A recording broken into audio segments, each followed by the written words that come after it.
Hi everybody, Dave from MorseStyleAstrology.com or the admin of MahalaSastrology.com.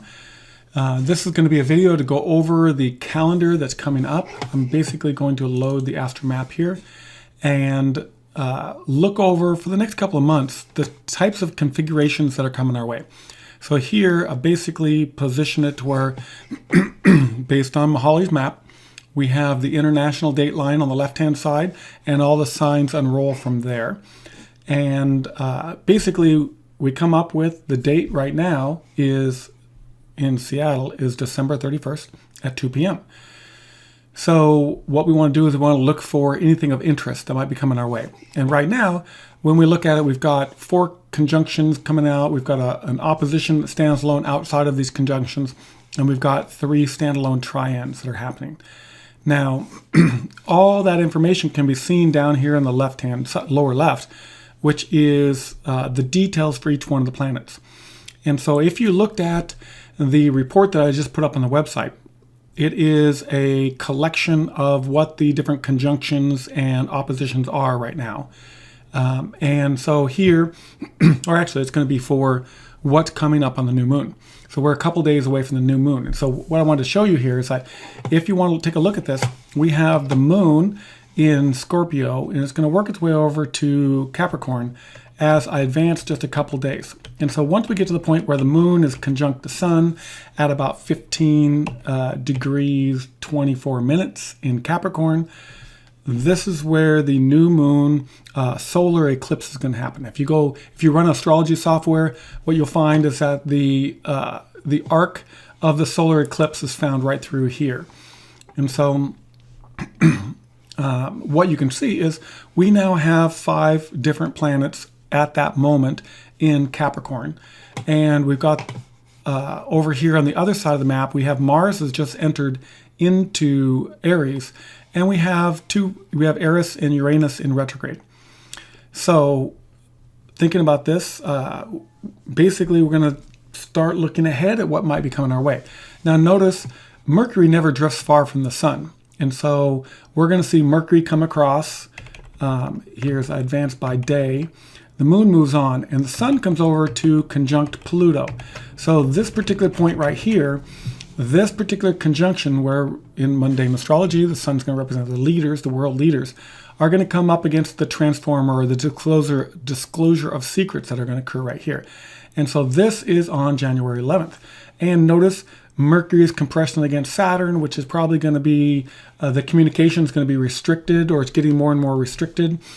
And Uranus has turned direct. So the color change here. Notice that as I advance a couple hours here, so right here at this point, which is January 10th at 10 p.m., Uranus is sitting still, getting ready to turn direct. So it's standing still at this point.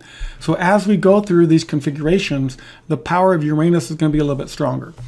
And so here, Uranus now turns direct. And as we work our way forward, Mercury is going to come in line with Saturn.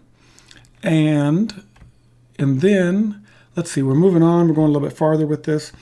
So let's keep going. So now the Sun and Mercury conjunction is going to become, it's waning at this point. And Mars is working closer towards Eris and Uranus. So here I'm going to work. So here's another conjunction point right here. So this one on January 18th, we have Mercury conjunct Pluto. Saturn is probably just outside the conjunction, but they're still in the same sign, very loose conjunction. We have Venus coming up against Jupiter. So this is going to fall into a conjunction. Venus conjunct Jupiter. So we start to get this development here at this point. And as we all know, that as this gets more and more towards the conjunction, so here we are on the 21st. So now at the 21st, I'm going to back up a bit to right here. At this point where the moon is over the opposite point of the sun. So here we have, as you can see, it's at the 180 degree point difference. So the sun is in opposition to the moon perfectly at this point. This is our lunar eclipse. So at the point of the lunar eclipse, we have, we're going to have that opposition, but we have Venus and Jupiter. And so when we have Venus and Jupiter, what is agitating the situation? Venus trine Mars, conjunction Jupiter, square to Neptune. So the square is coming from Neptune over here into this particular situation. So we're going to find that there's going to be some emotional situation that happens come around this time. Venus being tactile, as being the things that we buy, what we value, coming up against Jupiter is going to bring out an abundance of that. And being square Neptune is going to create some agitation there. So this is going to be an interesting point. We'd want to look at the finer details. But moving on from the lunar eclipse, this was on January 20th, 21st. So we still have a bug in my program. I'm going to pause the video right here and reload this. Okay, brought the map back here. So moving ahead with this, now let's go to, we move away from that lunar eclipse. Let's go a little bit farther. So now notice here, Venus and Jupiter come up to nearly perfect conjunction at 16.3 right here. This is January 22nd. Mars is getting, at this point, at this conjunction, we're also finding the moon and Lilith come together. And the moon and Lilith come together right here. So at this point, the moon square Juno, opposition Vesta, trine Eris, conjunct Lilith. Seems like a minor, it's a passing thing. This is Lilith and the moon are very simple things. If we get rid of the faster moving planets, here we're left with the major configurations. Looking forward a little bit farther, let's drive this into the point where we start getting a conjunction of Mars and Eris. So here, notice Mars and Eris. So now we're at the end of January. So at the end of January, Mercury comes into a perfect conjunction with the sun, as you can notice on the right-hand side.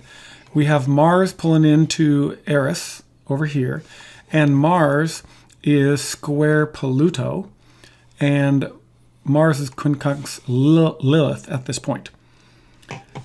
This looks interesting to me, but let's go a little bit farther.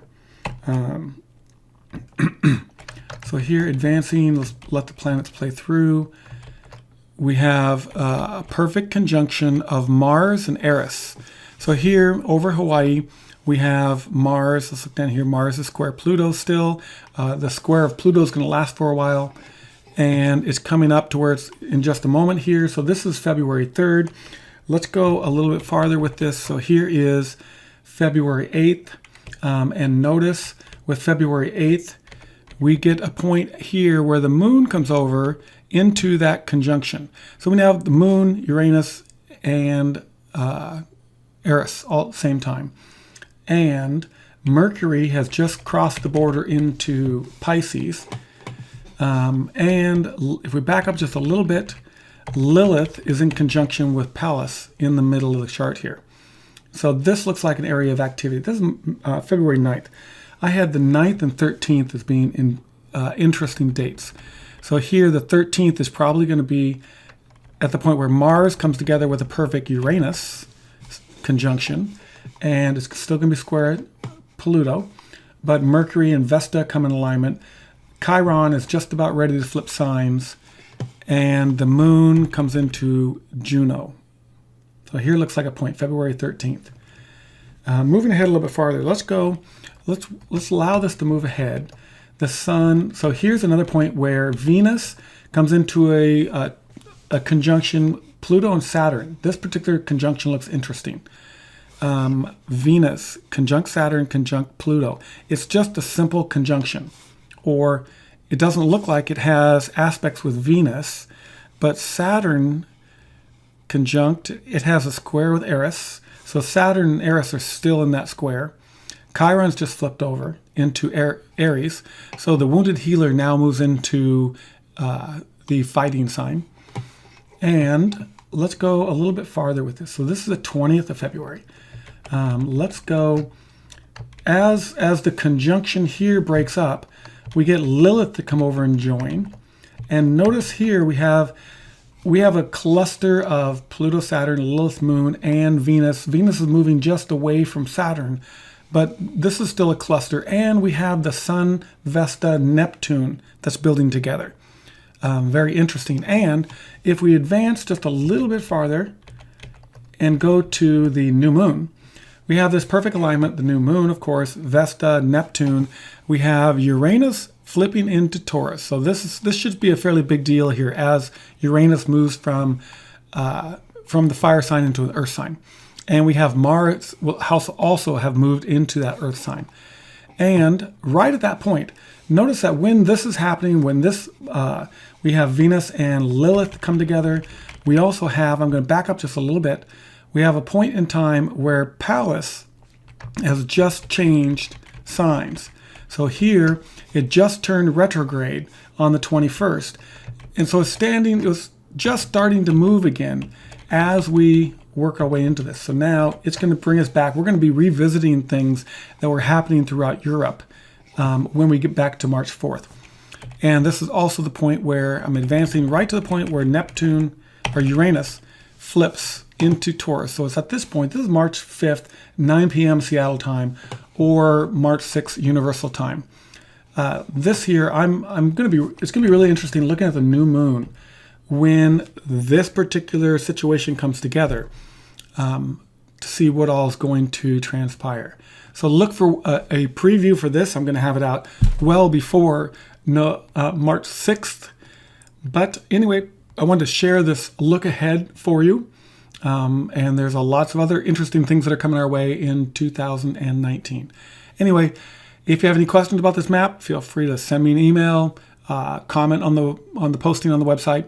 Anyway, I'll talk to you soon.